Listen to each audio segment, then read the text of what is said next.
好久没见到我们家大宝姐了，给她做件 T 恤，加了我们家独自定制的这个烫钻，成品呢非常的好看。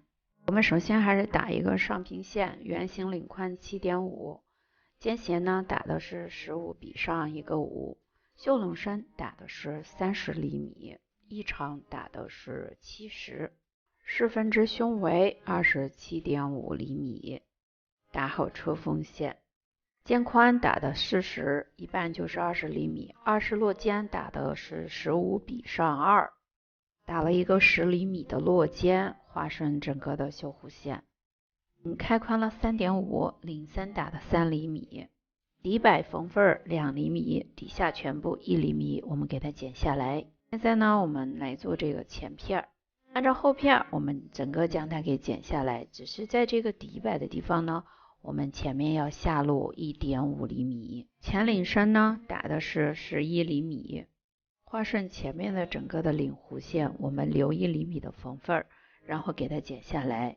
小肩这个地方平行剪1厘米，45度斜角，宽度 4.5厘米，剪一个领条。接着看一下袖子我怎么打的，袖子的长度15厘米，袖身的高度呢是 3.8厘米，袖肥打到了22厘米，袖口呢向里面收一个1到1.5，画顺整个袖子的弧线。这里没有什么特殊的要求，画顺了就可以了。底摆呢我们留一个2厘米，其他1厘米我们将袖子剪下来。腹中呢做一个标记，这个袖子我们再剪一片。这个 T 恤的版慧玲老师有，需要的找她拿哦。接着我们来做缝合小肩缝，一般的线就可以了。T 恤的详细教程包括这个领子这个地方怎么样去裁45度斜角，怎么将领子做得好看不变形，慧玲老师的视频里都有详细的讲过。